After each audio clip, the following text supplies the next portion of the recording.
In this video, we will see dry run of the code. Now let's check this out how this code is working. Okay, so what I will do, I will first assign a DP. So I will first assign an empty array. Okay, and I will call this function climb stair. So I will call this function with a value of 3, right? That's a function. So basically this is how automatically called. So I will call this function C3, right? I'm saying climb stair as C, or you can say it CL. Let's see C. Okay, I will check, is my n is less than 0? No, it's not. If my n is equals to 0? No, it's not. If dp of n is defined, so right now dp has nothing, so it is not defined. Okay, so my dp of n will be climb stair n minus 1. So I will call this function, right? This is a one function call. So I will first call this function. I will find out C2. I will call this function and I will find out C2. Now is again, I will put 2 here. Is n is less than 0? No, n is 2. Is n is equals to 0? Is dp of n is defined? So dp of 2 is defined? No, it's not.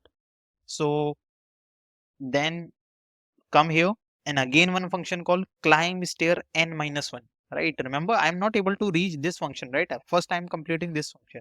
So again one function called that is C1. I will call C1. Right? Again, now my n is now 1. I will check it here. Is my n is less than 0? No, it's not. Is my n is equals to 0? No, it's not. Is dp of n is defined? That means dp of 1 is defined. No, it's not. So what I will do, I will say again calculate dp of n, that is climb stair n minus 1. What is n minus 1? That is 0 now, right? So I will call this function again, one function called C0 I am calling, right? Now again from 1 it will be 0. So basically it reached from 3 to 2, 2 to 1 and then 0. Then I will check, is n is less than 0? No, it's not. Is n is equals to 0? Yes, it is equals to 0, right? So here this function C0 is getting a value of 1, right? C0 is equals to 1. So can I say now my dp of 1 that I was calculating, dp with one index, right? With one index is getting a value of C0, that is 1, right?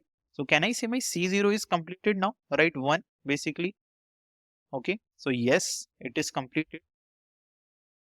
Okay, but we need to, like, for C0, here C0 is completed. Basically we return 1.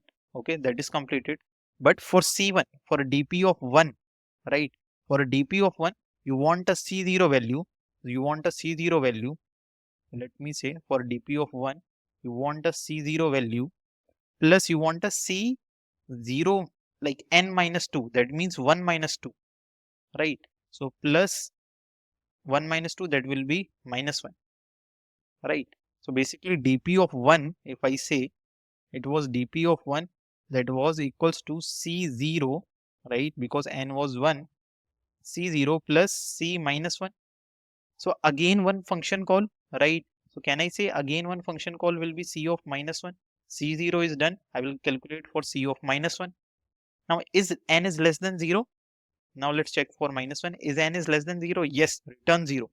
Can I say the value I got is 0 here? Can I say my C of minus 1 is also done? Yes. So I will simply remove from stack. So I got the two values. C0 is 1 and C minus 1. Sorry, C minus 1. C minus 1 is 0. So what is dp of 1? That is 1. So basically I will store a dp of 1. How I will store? I will simply say that 0, 1. In one index, the value will be 1. Right? And now this function is like this is done. I will return dpn to which function call when n is equals to 1. Remember, C1 called it, right? So I will do 1 plus 0 and I will return to this 1. That's a total. Okay. And now C1 is also done. Can I say my C1 is also done? Yes, it is, right? So C1 is done. I will simply remove from the stack. But who called C1? C2 called C1, right? So here who called C1? C2. So basically what I was calculating at that time, let's see, let me remove this one. And now n is equals to 2, right? C2 called D. So I was finding dp of 2 and where I will get C of 2 minus 1, that was C1. So I find out C1. Okay, that is 1. But next function call, right, that is n minus 2, that will be C0, right? And I will check, is C0 we have find out, is C0.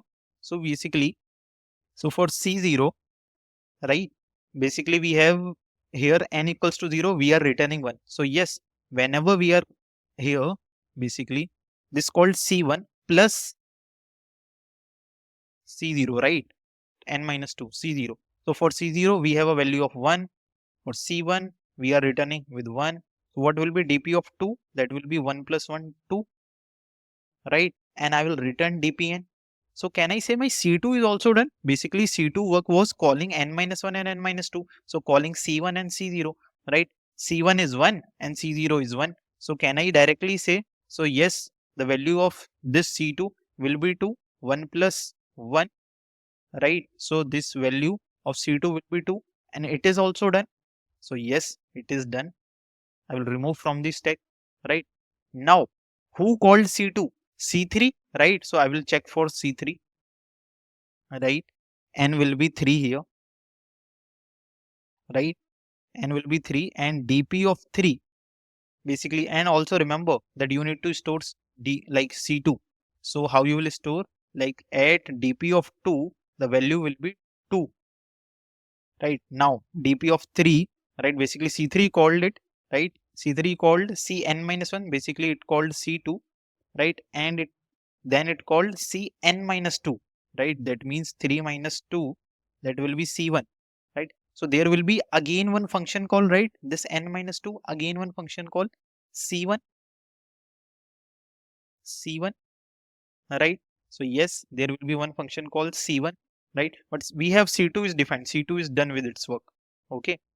C1. So let's execute C1 again. So n value is 1 here. I will come here. Is n is less than 0? No, it's not. Is n is equals to 0? No, it's not. Is dp of 1 is defined? Yes. Now we don't need to call it again, right? Here we were calling. dp of 1 is defined. It is not equals to undefined. So return dp of n. I will return 1.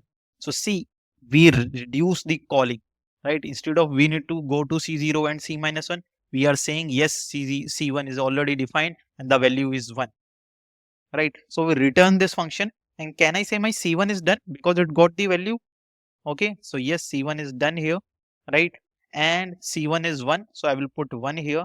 C2 is 2, so I will put here 2. And what will the dp of n? That's a dp of 3 will be 3, right? So I will say at an index of 3, the value will be 3. Okay, and I will return dpn. So I am returning to which? C3 function, right? I am returning 3. So yes, I am returning 3 here. Can I say my C3 is also done? It got the return value. Yes, C3 is also done, right? And my final dp is something like this. dp with 0, nothing, no value, null, right? With 1, 1, 2, 2, and 3, 3. Basically, this is how I created dp. And I am getting a 3 as an answer, right? So in the last, I am returning dp of n. Basically, I am returning dp of 3, and that is my answer. That is 3. So see, this is how basically you reduced your function calling, right? From C1, we need to do again and again function calling, and we reduced it. Suppose like if there is, we are finding waves of 4, right? So for waves of 4, we need to call waves of 2, and that if it is already stored, we can directly get the value. We can directly get the value. Okay. So now you are calling each functions, right? 3, 1, 1, 2, 3, 4, 5, 6, basically. So it's so now the function calls is basically depends on your n, right? You are not doing an extra function. You are doing only n function calls, right? So three function calls right here. Here you got directly value. Here you got directly value, right? So 3 function calls only. Okay. So recursion stack you can also see reach to C0 only. Okay. So 3 function calls. So the time complexity of this approach will be depends on your function calls n. Okay, if n is there, so n will be the function calls big O of n. What about the space complexity, right? So space complexity will depend on your function. Basically, what is the how many functions you are calling, right? And the longest space you can get, that is big O of n right here, right? basically you call C3, then for C3 you need to find C2, then C1, then C0. So yes, that is also depend on n, right? So it will be big O of n, and that is a stack memory. That is a stack space. Stack space, recursion is stack space. But we are also using DP. We are also using DP, right? So there will be some space for that as well, right? So that will be big O of n, right? Like here, this will also take n. So again, it will be sum of 2n, right? It will be 2n, and if you are ignoring constant, so it will also depends on n. So the space complexity will be big O of n, and time complexity will also be big O of n, right? Now you can reduce this method, right? You can reduce the space complexity of this recursion stack by simply doing it iteratively. How to do it iteratively, I will tell you in the some next questions.